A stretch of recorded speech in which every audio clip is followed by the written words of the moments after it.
Hello, I'm Graham Fitch, and I'm coming to you from Steinway Hall in London for Pianist Magazine. And this is the third video in the series of 3 videos on practicing for a performance. What we need to do when we know we're going to have to perform something, decide whether we're going to play from memory or not, and do some preliminary research on the background to the piece. I'm just recapping now what we covered already in the first 2 videos.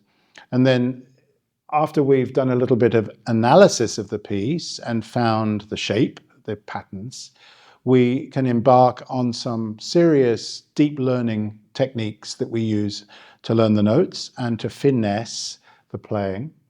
And I'm just going to show you a few of these ideas by way of recap. And I've chosen here Scarlatti's Sonata in C, K513, just the last section, the presto section, which probably would go at something like this tempo.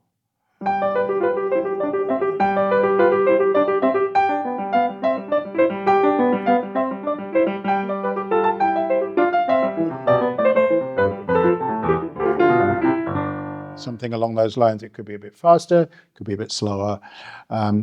Your choice, really. Okay, so what would I do first? Well, maybe the first approaches that I would take would revolve around the 3 S's. Slowly, or a variety of different speeds. Separately, and that can be something as simple as hands separately, but it could also be strands separately, elements that we find, horizontal elements. And then sections. And the idea of working in sections is so that we don't overload our working memory. We take a little chunk of music and we stop after we've done what it is we were going to do. Let me show you some of this in action. So if I'm going to do a slightly more sophisticated type of separate practice. I call it zigzag. I notice that the right hand at the beginning here and then the left hand are playing the same material. So I'm going to play the first 4 bars right hand and then the next 4 bars left hand.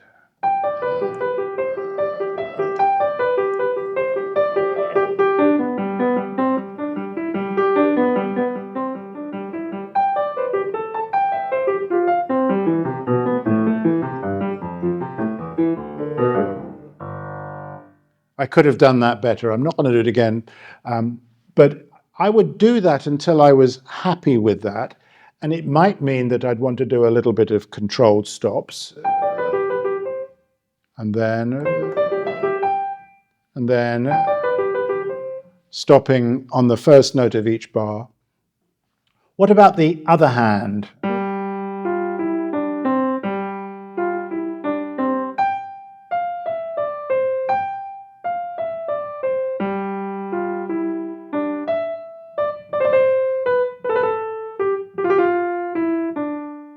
So that's separate practice done in I think quite a creative way, zigzagging from one hand to the other. So controlled stops would be something like, in this particular example, perhaps 2 bars and 1 note.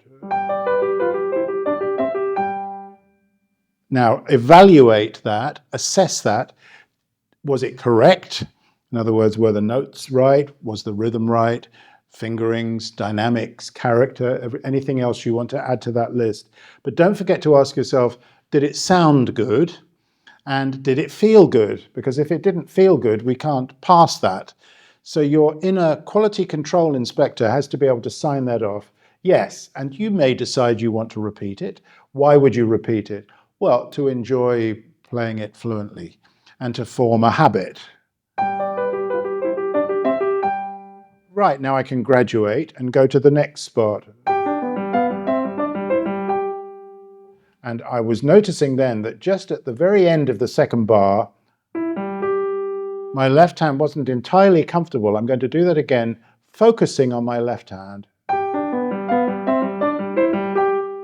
And I got a much freer movement from the low G, pinky G, to the higher G. So you can see what I'm doing here is I'm finessing and refining as I go along. These are some deep learning techniques that we've been looking at previously. But the rest of this video is going to be free of demonstration because I'm going to describe to you what I would recommend doing. As soon as you know that you've got a performance, you would know the date. If you're preparing for, let's say, a diploma examination, you'd want to set a date. We have to remember Parkinson's law. Parkinson's law says that work expands to fill the available time. So if you've given yourself 6 months to complete a task, it's going to take 6 months. If you give yourself 6 weeks, provided it's realistic time frame, it's going to take 6 weeks. If you say, well, I'll take my diploma when my pieces are ready, believe me, they will never be ready. You need to give yourself some sort of a deadline. So let's assume that you've got a performance at the beginning of December, for example. What you'd want to do, at least 6 weeks before that, you'd want to be fully ready. I recommend 6 weeks so that everything is ready. You're comfortable, you're fluent. And at that point, you organize 3 run-throughs, 3 trial run-throughs of the program for other people. Preferably on pianos that you don't know, because you're going to, in your performance, you're more than likely going to have to deal with a piano that's unfamiliar, in a setting that's unfamiliar. So you have to have practiced doing that. You have to have practiced as much as you can. 3 safe run-throughs. Even if the piano's bad, the run-through will be valuable to you. So that's, you've put that in your diary. So you would put that in for middle of October. And then you'd work backwards from there. When is the first run through going to be for yourself in relation to your, time frame?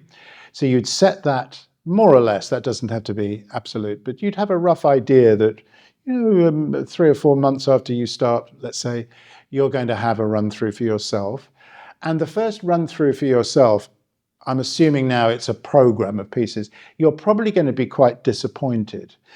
Oh, that's nowhere near how I practiced it. That's fine, because the first run through will be full of problems and issues and dissatisfactions and all sorts of things.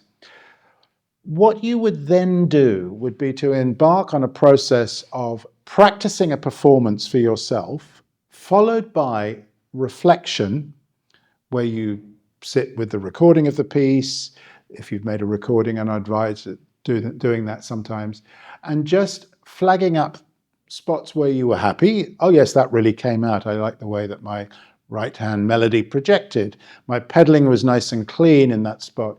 Don't forget to comment on the positives, and flag up those corners of the piece or the program that didn't quite stand up, and make bullet points on a piece of paper so that you've got something to work from when you do your spot practice. Now, the spot practice deals with the areas of weakness in the previous run-through.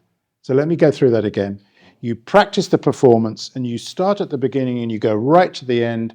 Whether you're happy or unhappy, you have to stick with that. Then you do your reflection, and then you have a separate practice session where you do spots, where you practice for yourself those corners. The next day, or perhaps 2 days later, you go through exactly that process again. And I like to do that daily for a week. Then I embark on maintenance practice. That could be maybe going back to a little bit of memory boosting work. It could be a little bit of slow practice. I could use some of the practice tools that I used when I first started learning the piece. Because we pianists never stop working on accuracy and finesse, and we never get to the end of that journey. Just like a gardener can never say, "My garden is finished now. I just have to sit back and enjoy it." We're always tinkering with it. So then, do you see where this is coming from? What you'll have done by doing this is you'll have practiced playing from the beginning of your program to the end of it, first for yourself, and then for a group of safe audience. It could be friends, family, your teacher, or perhaps something that you organize in a church hall, something like that. And that will prepare you for your final performance. You'll find that after the 3 run-throughs, the first will be the second maybe a little better, and the third you'll be starting to feel, I think I'm on top of this. And between that and the performance itself, you've got to make sure that you keep a positive mindset. I quite like to use affirmations, something like, I'm thoroughly prepared for my performance and I fully deserve to enjoy it.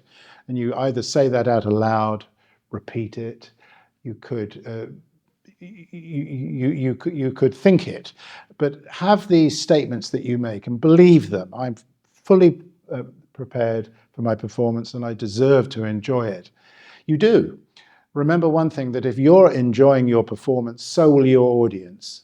And in the end, when you're playing for an audience, don't worry about mistakes. Mistakes are insignificant. Wrong notes are insignificant, as Beethoven said, but to play without passion, that's inexcusable. So what we want to do is to throw caution to the wind when we perform, let go. There will be a few accidents, a few little slips, a few wrong notes. It's fine. But if you can focus on communicating the message of the music to the audience, then you will have succeeded. Thank you very much for watching. I do hope this helps you on your journey, and I'll look forward to seeing you again very soon.